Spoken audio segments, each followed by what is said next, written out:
है वो तो चलती रहेंगी। जनसत्ता दल का मेन एजेंडा क्या है? पहले आदमी नोटबंदी से परेशान था, वन नेशन वन टैक्स होगा। पहले ये बताइए, जीएसटी के क्या खिलाफ हैं आप लोग? आपने नंद गोपाल गुप्ता जी का साथ क्यों छोड़ दिया? इस सबसे ज़्यादा नुकसान अगर किसी पार्टी ने आज व्यापारियों को पहुंचाया है तो वो भाजपा ने पहुंचाया। भाजपा को ही आदमी व्यापारियों को बढ़ाने की पार्टी समझता था।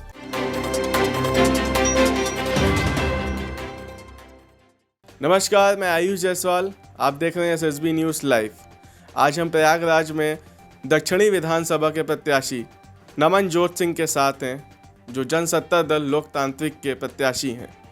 नमनजोत सिंह जी, आपका स्वागत है हमारे चैनल पे। नमस्कार।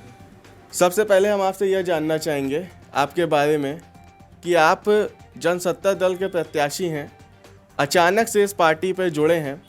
कुछ बताइए आप अपने बारे में। सबसे पहले मैं नमनजोत सिंह रॉयल सरदार पिछले 5 वर्ष से उत्तर प्रदेश युवा उद्योग व्यापार मंडल का जिला अध्यक्ष रहा हूँ और व्यापारियों की समस्या से हमेशा व्यापारियों के लिए लड़ा हूँ। और ये व्यापारियों का ही फैसला था कि जो व्यापारियों की समस्या है उसको एक व्यापारी ही जान सकता है, और उनको लेकर सबके सहमति से आज उन्होंने हमको मैदान में उतारा, जिसमें राजा भैया की पार्टी जनसत्ता दल लोकतांत्रिक ने मुझे आशीर्वाद दिया। राजा भैया ने आशीर्वाद दिया कि आप मेरी पार्टी से लड़िए, हम व्यापारियों के हित की बात करते हैं और हमारा मुद्दा आपका मुद्दा एक है। बाकी जो जितनी बड़ी पार्टियां हैं वो सब टिकट बेच रही हैं, 2 करोड़ 3 करोड़ की टिकट, चाहे वो सपा हो, चाहे बीजेपी हो, चाहे बसपा हो। तो ये पार्टी एक नई पार्टी है, युवा के दिलों में राजा भैया का राज चलता है और डिमांडेड है। इनकी कोई ऐसा नहीं है कि ये कोई किसी पहचान के मोहताज हो राजा भैया। लेकिन इनकी पार्टी अभी 2018 से ही लॉन्च हुई है। कहीं ना कहीं उत्तर प्रदेश में इनको लोग जानते हैं, ऐसी बात नहीं जानते नहीं है। 25 साल की उम्र से ही इन्होंने चुनाव लड़ा और कई बार ये विधायक भी हैं लगातार, और उसके बाद मंत्री भी रह चुके हैं ये। लेकिन कैसे आप इनसे पार्टी से जुड़ाव रखे और फिर उसके बाद आप प्रत्याशी के रूप में यहाँ पे दिख रहे हैं? और पहले तो आप नंद गोपाल गुप्ता जी के साथ काफ़ी रहा करते थे, उनके समर्थक भी थे। उसके बारे में बताइए, आपने नंद गोपाल गुप्ता जी का साथ क्यों छोड़ दिया? मैंने किसी का साथ नहीं छोड़ा है, मैं व्यापारियों के हित में हमेशा से रहा। मुझे लगा कि हम अगर व्यापारी एक बंदे को बीच से अपने उठा के इसको नेता बनाएं, और लेकिन गलती ये हो गई कि हमने व्यापारी को ना उठा के उद्योगपति को नेता बनाया, जो अपना उद्योग बढ़ाता रहा, अपना विकास करता रहा।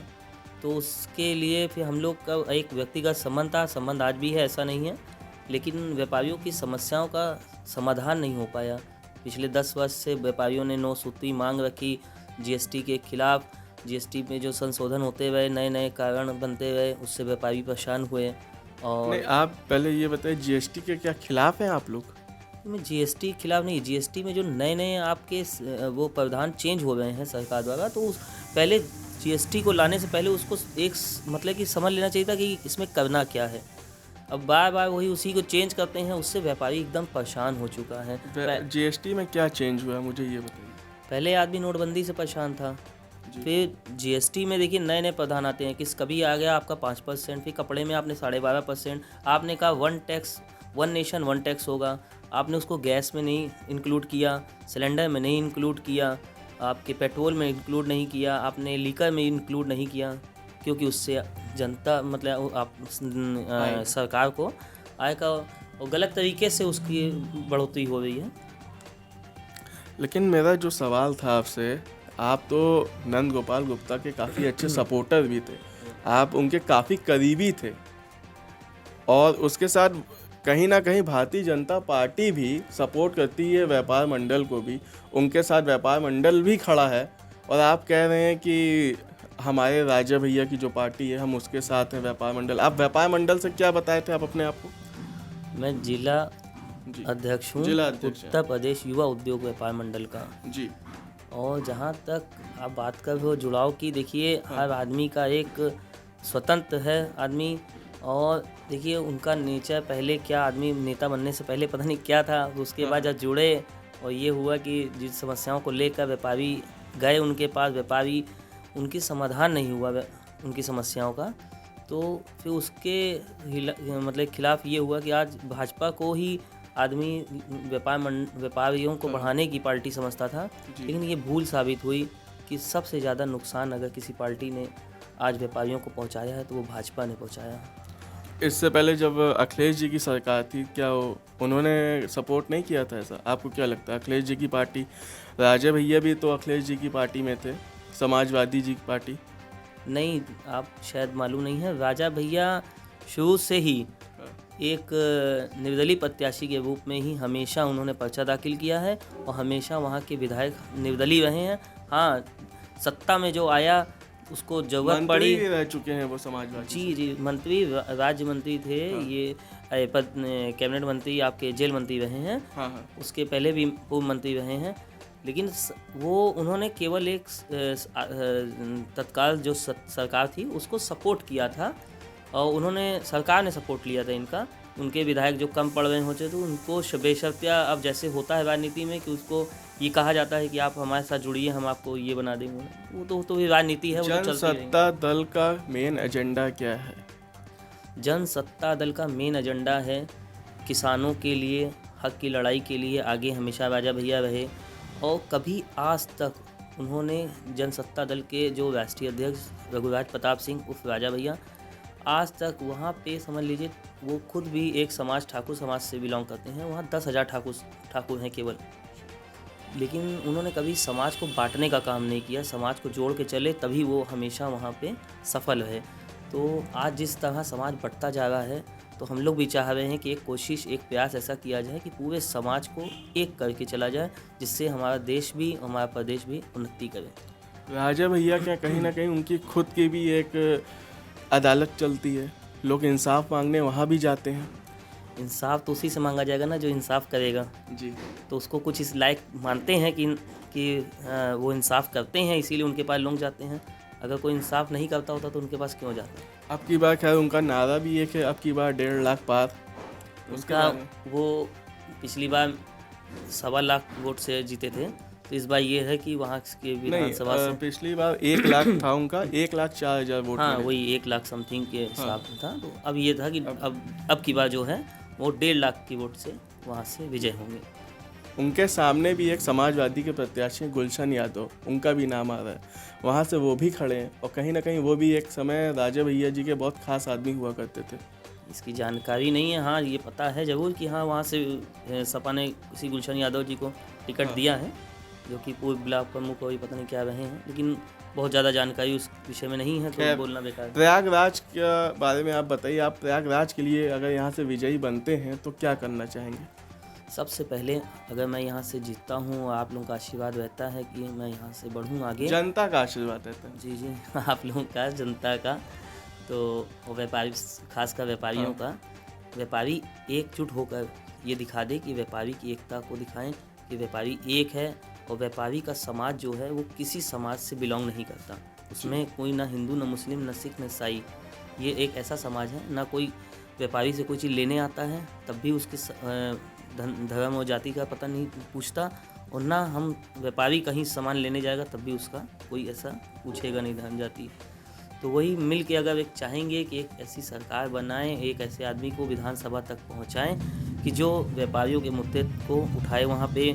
और जैसे ऑनलाइन के नाम पे ये सरकार बनी थी कि ऑनलाइन का विरोध करेंगे और ऑनलाइन चलने नहीं देंगे, विदेशी कौन, मतलब भारतीय जनता पार्टी ने विरोध किया था ऑनलाइन? जी, भारतीय जनता पार्टी जो अभी सत्ता में है, सबसे पहले इन्होंने मुद्दा उठाया था व्यापारियों के हित के लिए कि हम ऑनलाइन को पूरी तरीके से बंद करेंगे और विदेशी भगाओ, देसी अपनाओ का नारा दिया था इन्होंने। लेकिन ये नहीं बोला था कि हम ऑनलाइन नहीं चलने देंगे। प्रधानमंत्री जी ने तो उल्टा यही बोला है सबको प्रमोट करके कि डिजिटल इंडिया बनाओ। डिजिटल इंडिया के लिए, पेमेंट के लिए बोला था। डिजिटल इंडिया के, डिजिटल इंडिया का मतलब पेमेंट हो, डिजिटली बिजनेस भी हो, और देसी अपनाओ मतलब कि जो भारतीय चीज़ बनती है उसको देसी अपनाओ, वो ये बोला था। विदेशी सामान ना आओ, उन्होंने ये प्रमोट किया था। ये विदेशी अपनाओ ना, लेकिन नहीं, विदेशी अपनाओ नहीं, देश का अपनाओ। विदेशी मत ना अपनाओ, यही बोला था ना, विदेशी ना अपनाओ। लेकिन जितनी भी अमेज़ॉन, जितनी भी कंपनियां आज आप देख रहे हो सब विदेशी हैं, वो सब बड़ा बड़ा पैसा देकर देश के सरकारों को इतना पैसा देती हैं और उनकी कोई लागत नहीं है, उन्होंने कोई कैपिटल नहीं यूज़ की, उन्होंने कोई सामान खरीद के दुकान नहीं सजाई हुई कि वो 10-20 लाख रुपए का सामान लेके बैठे हुए हैं। वो बिना पैसे के, बिना कैपिटल के वहाँ धंधा कर रहे हैं, जो कि और व्यापारी जो जो जिसने 10-10, 20-20, 50-50 लाख रुपए अपनी दुकानों में लगाए हुए हैं, वो ऑनलाइन की वजह से एकदम ख़त्म होता जा रहा है। वो सामने है, कोई किसी से छुपा नहीं है। आज ऑनलाइन के शॉपिंग के चक्कर में, चाहे वो ग्रोसरी हो, चाहे वो कपड़े की हो, चाहे शूज़ की मार्केट हो, हर मार्केट एकदम ख़त्म कर डाली है ऑनलाइन शॉपिंग ने। कहीं ना कहीं अपने इंडिया में भी ऑनलाइन शॉपिंग, खुद के इंडिया की कंपनियां हैं वो भी तो चल रही हैं, क्या आप उनका भी विरोध करते हैं? जी ज़रूर विरोध करते हैं, क्योंकि हम व्यापारी हैं। हम चाहते हैं कि आदमी पैसा मार्केट में घूमे, ना कि हम सामान हम लेके आए हैं, माल हम खरीद के लाए हैं और बेचे उसको दूसरी कंपनी। तो ये तो फिर जाती हो गई एक व्यापारी के साथ, जिससे जीडीपी भी गिर गई इंडिया की।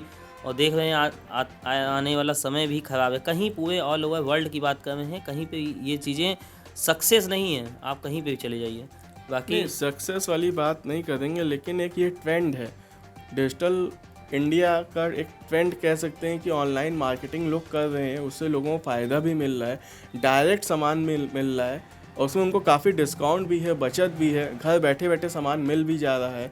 आज के समय अगर बिजली का बिल जमा करना हो तो लोग घर बैठ के ही बिजली का बिल जमा कर रहे हैं। इसके बारे में बताइए। देखिए, बिजली का बिल जमा करना हो, ऑनलाइन बैंकिंग करनी हो, वो मुद्दा नहीं है इस व्यापार से। व्यापारी का मुद्दा ये है कि व्यापार जो हो रहा है वो ऑनलाइन व्यापारी, देखिए आदमी ऑनलाइन व्यापार में तो ये सारी चीज़ें आ गई ना। अगर ऑनलाइन की बात आप करना चाहेंगे तो ये सारी चीज़ें आती हैं ऑनलाइन। सिर्फ व्यापार को ही हम क्यों ऑनलाइन में ना आने दें?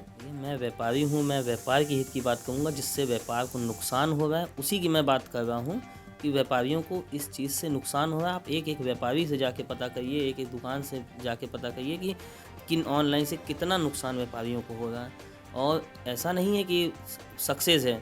ऑनलाइन वाले तमाम झूठे ऑफ़र निकालते हैं, उसमें दिखाते हैं मोबाइल में, और मोबाइल में दिखाएंगे कुछ और, ऑनलाइन में कुछ और दिखेगा, और जब आपके पास डिलीवरी आएगी वो कुछ और होगी।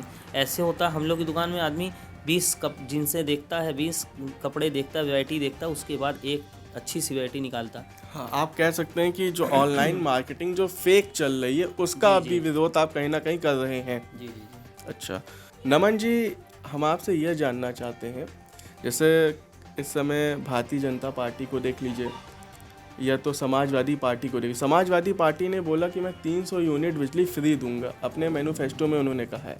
लेकिन क्या आपके मैनिफेस्टो में या पार्टी में कुछ ऐसा है जो समाज के लिए काफ़ी लाभदायक हो? जनसत्ता दल लोकतांत्रिक पार्टी झूठे वादे, झूठी ये जो वो होते हैं आपके, ये इसको क्या कहते हैं, जो जुमलेबाजी नहीं करती है।